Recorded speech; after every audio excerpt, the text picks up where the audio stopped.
Hey guys, I'm very happy for this specific interview because we're talking with Paul Kovarsky that represents the CFA Institute, which is one of the most, if not the most important designation you need to have if you want to pursue a career in finance. Paul, thank you for being with us. And I definitely want you to tell the audience, which is mostly comprehend Latinos from the whole spectrum, teenagers, young adults, till business owner of major corporation, why CFA still today being a great designation, and what do you think is important for them to understand the capabilities they can win when they study and pass the test and getting the business card and a CFA. Thank you, Paul. Firstly, thank you, Victor, for having me. I'm sure honored to be, and apologies, not equipped to conduct this educational interview in Spanish, but the CFA Institute itself, it's an organization that's really grew out of the Credential. Credential has been a formation for the industry that came together in the mid-1960s, and you'd think about doctors and you'd probably have to have your head examined if you go in and you say, okay, well, I'm not sure what the credentials are, I kind of have this heart palpitation, can you help me out? But yet people who go to investment or professed investment professionals without, like with good as a doctor, check the diplomas on the wall and say, please, I'm gonna basically hand over my life savings. I think you're good. I hope not only do you lose it, you make it. So that's kind of the genesis of the Credential, where we provide public warranty that the person who she or he have spent time, energy that they took away from other things, they're really saying something that I believe that by investing in myself, in my skill set, I'm going to do the best job for you, the investor. That's really the covenant that we provide. And the Credential itself, it's a generalist credential.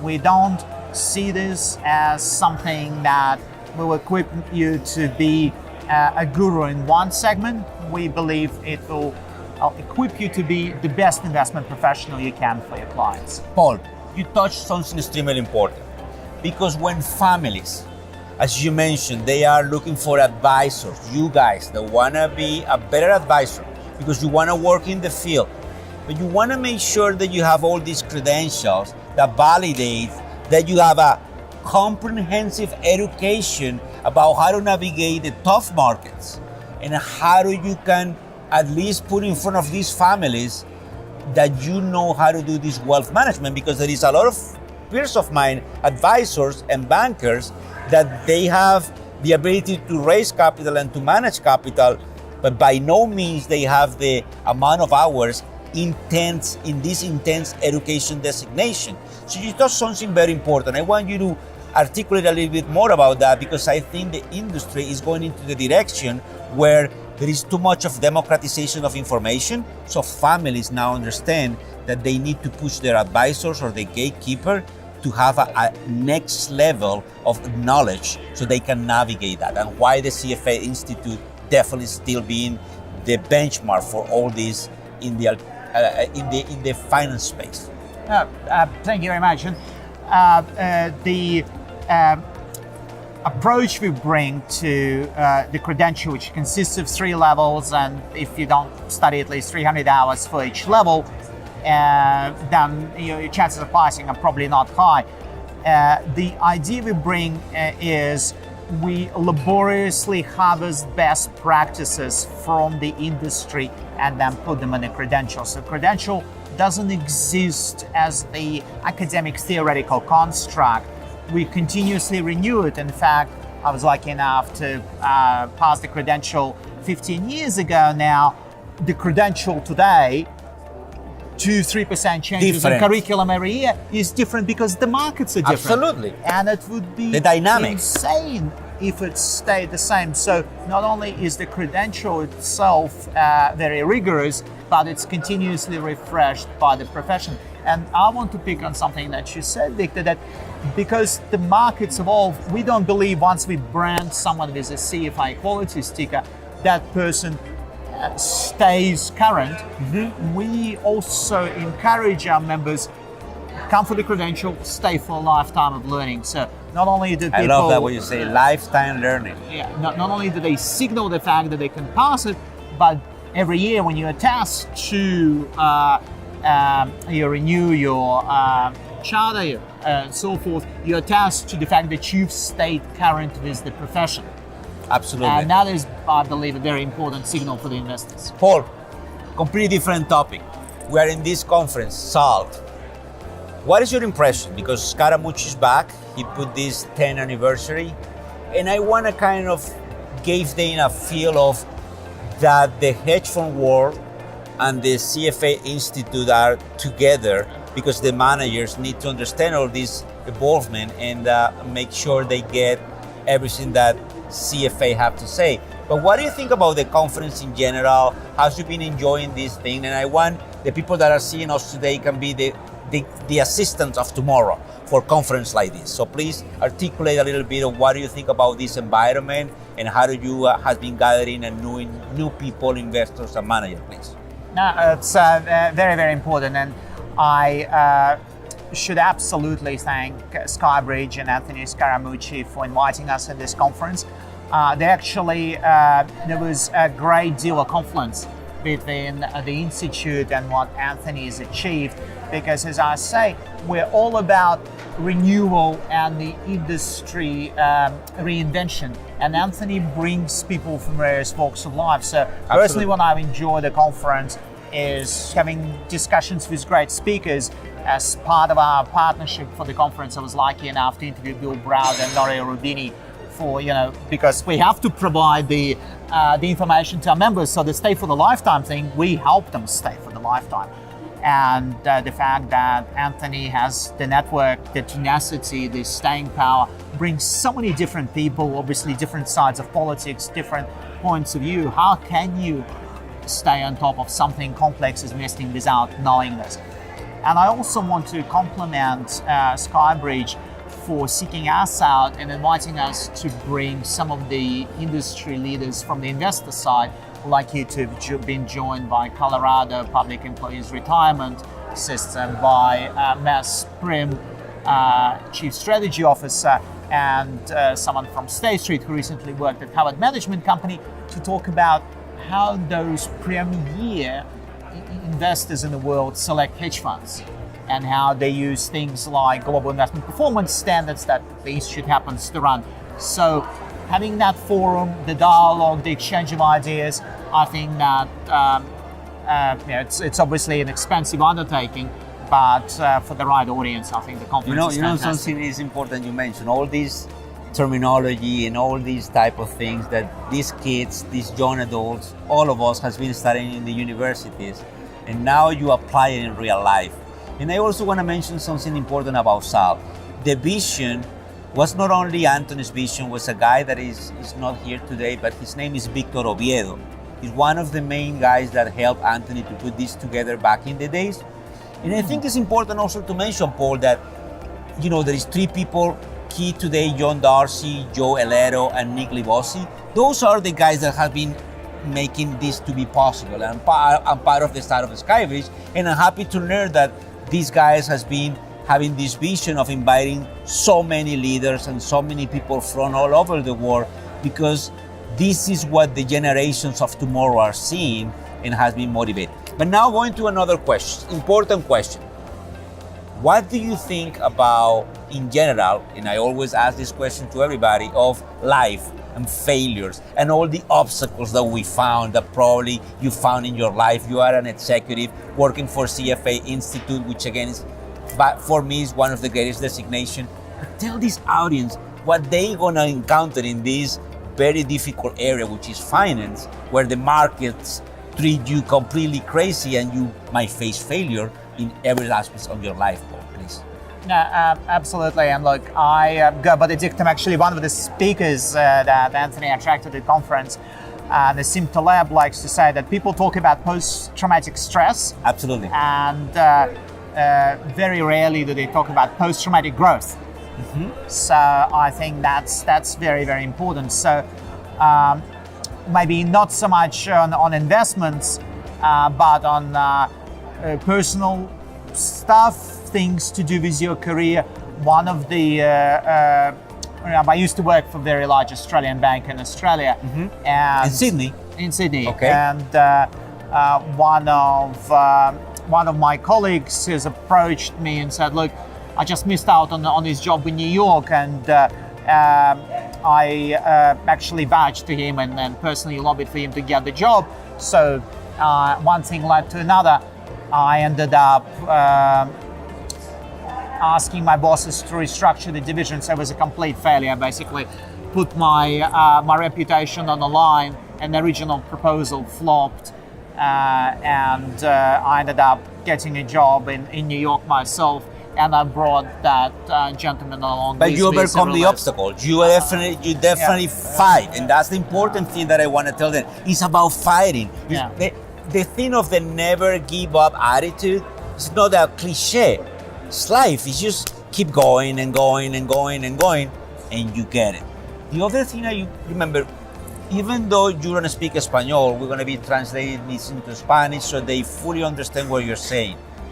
Latin America. Tell me your vision about Latin America, if you've ever been there, because at the end of the day, I have in my blood these Latin American roots, and I'm an advocate for my region. From my peers, those investment bankers, private bankers, families, what I wanted to do is to make sure that we have the spot that we deserve in history, because Latinos are a hard-working people and immigrants that come to a lot of countries these days. But what is your vision about Latin American Paul, please? Yeah, absolutely. And I'll share a little bit of a sort of personal family history. We were actually talking about before we started typing this. And my family here was from sort of the borderlands of Latvia and Lithuania in Eastern Europe.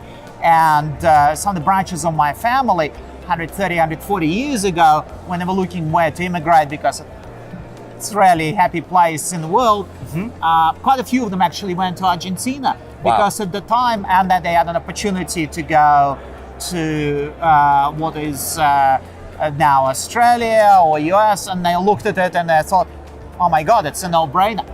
Latin America is the place to be. So I sort of take the long history view, and it's a little bit of a freak accident of history that it happens to be the English-speaking countries that, for their which worth, if you measure by GDP or per capita or something else, I think that using that as a snapshot and somehow passing judgment on people's propensity to work hard or to study is a huge mistake. And in fact, that's the opportunity in finance. One of the things you can just about bank on is mean reversion. So I think that that branch of my family, based on balance, probably made a good decision. It just probabilistically hasn't worked out, but it creates a huge opportunity that, if you think about it, is something that clearly education and great work that you're doing is going to help move the needle. But I'm extremely optimistic. It's been one of the best performing regions in the world for a long time, and there is no cogent reason why this chaos can't rebalance very soon. Since we're talking about education, and now with this final question, I want you to take a time and tell them about these other designations that the CFA Institute has been creating, because obviously I'm very happy to learn firsthand. You told me that it's not only for the investment professionals, but also for the people that are surrounding all this ecosystem, the people that are in back office, the compliance, the salespeople, which is extremely important, Paul. And as a salesperson, it's extremely important for you to understand the investment process, even though you are not the one allocating. So I want you to tell them that, and with this, they will have a great understanding about the CFA and the overall opportunities that they can get when they participate, please. Thank you very much for the opportunity. And we grew out of the credentials I mentioned, that the Institute sees itself as a professional body. And if you think about the professional body, you have to serve the profession. And if you think about people employed in the profession, the investment professionals are the tip of the spear. They are supported by, at this conference, there are a lot of IT things that are happening in this space. There are a lot of, obviously human resources, back office. It's so super important. Absolutely. The biggest mistakes in our industry arguably can be traced, like Bernie Madoff improper trade recording, which is the back office. And it takes a lot of excellent investment returns to make up for one mandate that you miss. So we have two more designations. One is called investment foundations, and it's foundational by its nature. The easiest way of describing it is if you think about CFA level 1, take all the calculations, the way you would probably almost get to the designation, it's completely free. Which makes it... It's important you mentioned that. So which makes it very accessible for the market. People can go now and register, and so there is no excuses for them to start having all these foundational things that are extremely important, no? And we even have some materials in Spanish that help kind of people decode it, but think about the signaling effect of that, Victor. That not only did you sort of as a young person pass the designation that signals your interest in the profession. When you go for internship, you're not one of many people saying, oh, of course I'm interested in investments and I've done something. Absolutely. You take the proactive role. The proactive role. But it's show, don't tell. And that's very, very important. And you have another designation. We have another designation. It's called Certificate Investment Performance Measurement. And it's actually for the families, for the investors that select managers. Quite a few folks select individual securities. And we all know that's hard. We have a very hard credential for that. Now, if selecting securities is hard, how hard is it to pick the people that are good at selecting those securities? So how does designation work on that regards? It's a very specialist designation. So it's well suited for asset allocators. Salespeople need to understand it because folks like we spoke about Colorado state public pensions employees, and it helps you understand what are your clients looking for. In any other business, you'd be nuts not to think about what your clients want. In finance, you have incredibly talented finance professionals. When you ask them, what role do you think it will play in a client's portfolio, they go like, I'm great at private equity. I'm not entirely sure what job am I going to be hired for within the context of institutional portfolio. I see. And that helps you understand what the clients are looking for. The asset consultants, folks that measure performance, I think they can all benefit from that designation, and I'd love to be able to talk more about it. Listen, Paul, we're very happy, and from the people that are seeing this video, we're doing a lot of things, as I mentioned you, in iLafin.com, in wallstreetsur.com. And it's, again, extremely important, designation, formal education, the process, the thought leadership that you have to put even internally in yourself to accomplish all these things. So I'm very happy for this, Paul. Definitely thank you for this interview, and definitely you're going to be hearing a lot about the CFA Institute and the synergies that we're putting together for the Latin American and the Florida, South Florida area communities. Thank you very much.